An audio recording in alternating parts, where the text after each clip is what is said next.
तर आमचं अचानक प्लॅन झालं आणि आम्ही थेट आलो कुठे ते तुम्हाला सांगतो.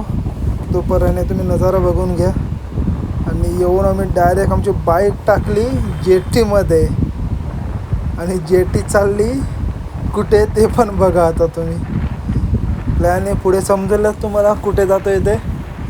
हे अचानक आमचं प्लॅन झालेलं आहे, अचानक एकदम भयानक.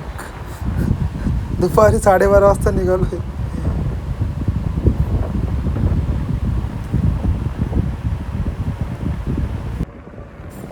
आणि ही फेरी जेटी आहे आगरडंडा टू दिघी.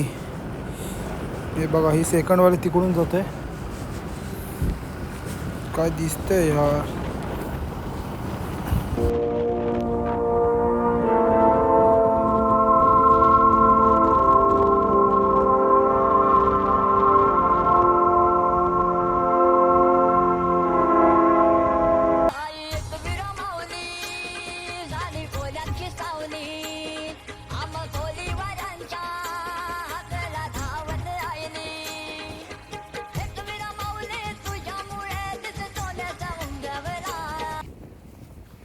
तर घरी वगैरे गेलो आणि लगेच आम्ही गेलो बंदरावरती त्यांच्या.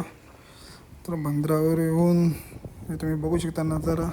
हे त्यांचं बंदर आहे. ज्या होड्या फिशिंगसाठी गेलेल्या आहेत त्या ह्या बंदरावरती येतात आणि हे आता जो पापलेटसाठी जाला तयार करतात. आज रात्री ही बोट जाणार आहे फिशिंगसाठी बाहेर. आणि हे दिघी गाव आहे समोर दिसतोय ते पूर्ण बघू शकता तुम्ही. आणि आता आम्ही जातोय आदगाव बीचला. गाईस तर आम्ही आलेलो आहोत दिघीमध्ये आणि आता आम्ही जात आहोत आदगाव बीचला. आणि तुम्ही बघू शकता रस्ता किती छान आहे आणि आजूबाजूला हिरवे झाडे बघू शकता. हे बघा. आणि तुम्हाला दाखवतो मी आदगाव बीच कसा आहे. तर आम्ही तिकडे जाणार आहोत आणि आपलं दीपेश आहे. आम्ही आलेलो दीपेशच्या गावी. अचानक भयानक प्लॅन झालेलं आहे आमचं आणि आम्ही अचानक भयानक आलेलो आहोत. तर चला भेटू या ब्लॉगमध्ये पुढे. Bye bye.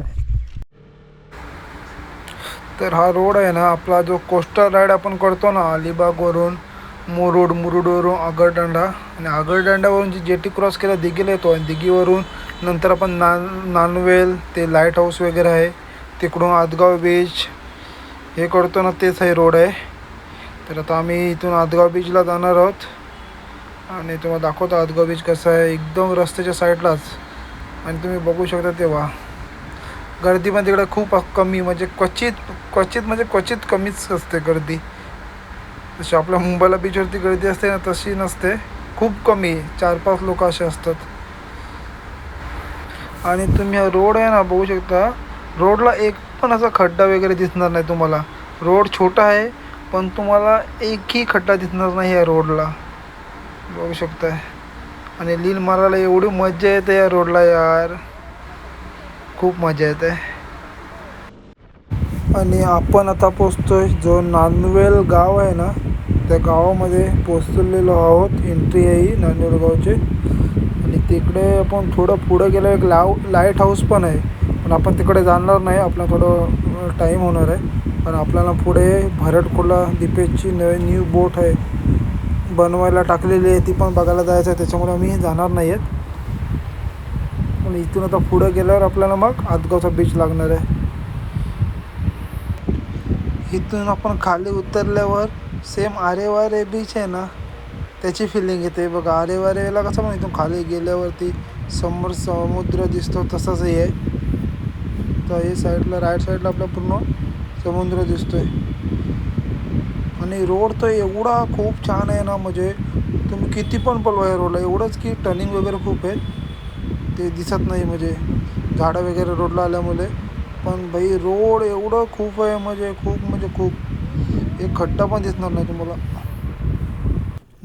तर म्हणून मित्रांनो हे असं का बोलतात सांगतो तुम्हाला. स्वर्गाहून सुंदर आमचं हे कोकण. आता हे तुम्ही बघू शकता स्वर्गाहून सुंदर आमचं हे कोकण. नक्की इकडे कधी विजिट करा तुम्ही नक्की. मित्रांनो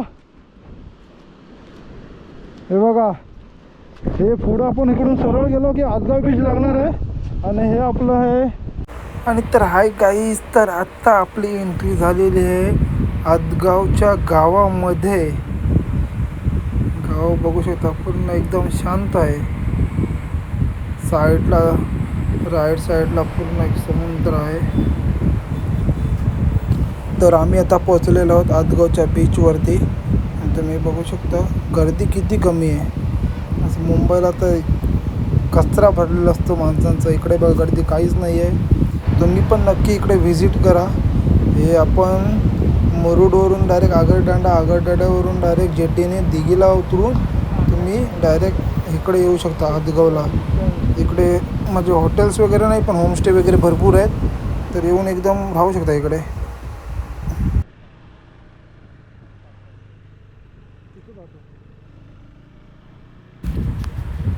आणि तुम्ही राईट साईडला बघू शकता सर्व होड्या या प्लास्टिकने पॅक केलेल्या आहेत. जास्त पावसामुळे आता काहीतरी एक रक्षाबंधन झाल्याच्या नंतर या सर्व होड्या समुद्रामध्ये जाणार फिशिंगसाठी. बघू शकता एकही ओपन नाही ठेवलेले, कारण या मोठ्या बोटीत पावसातून ह्या नाही यूज करत. तर एक शायद ह्या रक्षाबंधनानंतर यूज करणार, तर तेव्हा ह्या समुद्रामध्ये परत घेऊन जाणार. तर हे किती भारी वाटतं ना. आपण बाईक चालवतोय, साईडला समुद्र आहे, लाटांचा आवाज येतोय आणि आपली बाईक आणि रोड पण एवढा छान आहे ना, खूप पळवायला पण मजा येते बाईक. हे बघा तुम्ही बघू शकताय साईडला काय पॉवर वाटतं यार. एक नंबर.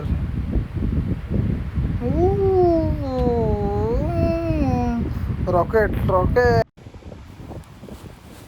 तर कसं वाटतंय नजारा, त्यासाठी इकडे जरूर एकदा या तुम्ही. पूर्ण एकदम रोडच्या साईडला समुद्र आहे आणि एकदम लाटांचा आवाज वगैरे मस्त वाटतोय. थोडा वेळ इथे येऊन निवांत बसलं ना, मन एकदम शांत वाटतं.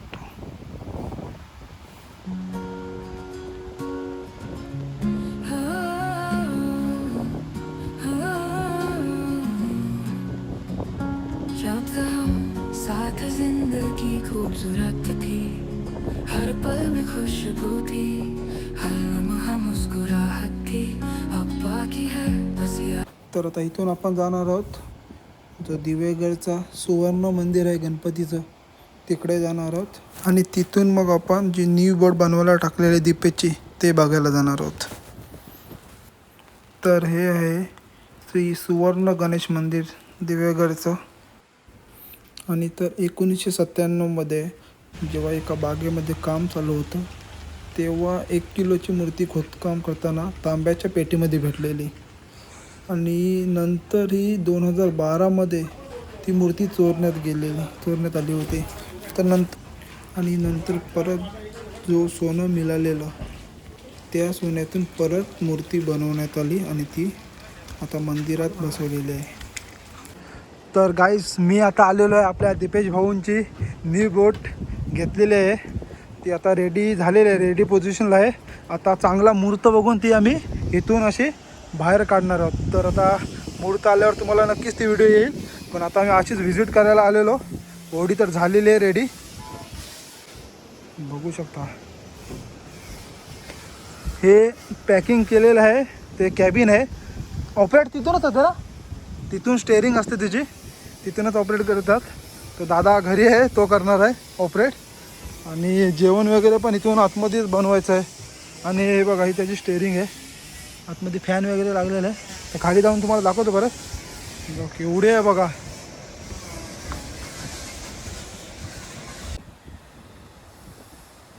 बघा जी लवकरच समुद्रात आपला दाखल होईल. भाऊची बोट. तर आमचा पूर्ण डे संपलेला आहे आणि आता आम्ही निघत आहोत मुंबईला जायला. आणि फेरी बोट पण आलेली आहे आणि ह्यामध्ये आता आपली बाईक टाकणार आहोत आणि आपण आता त्या साईडला आगरदांडा जेटीला जाणार आहोत तिकडे. तर बाईक पण आता आपली बाईक टाकलेली आहे जेटीमध्ये. 2 सीझन नसल्यामुळे गर्दी खूप कमी आहे आणि ते पूर्ण फुल होतो, होऊ शकता. तर हे आता आपण जाणार आगरदांडा जेटीला आणि तिथून मग बाय रोड जाणार आहोत. आणि हे त्यांचं कुठे कुठे फेरीज आहेत, त्यांचा कॉन्टॅक्ट नंबर आहे, लागलं तर तुम्ही नक्की घ्या. कॉन्टॅक्ट नंबर आहे त्यांचे सर्व, आणि कुठून कुठे जेटी आहे ते पण दिलेले आहेत. तर आता आपण आलेलो आहोत आगरदांडा जेटीला पोचलेलो आहोत आणि ब्लॉग इथेच संपवतो. भेटूया नेक्स्ट ब्लॉगमध्ये.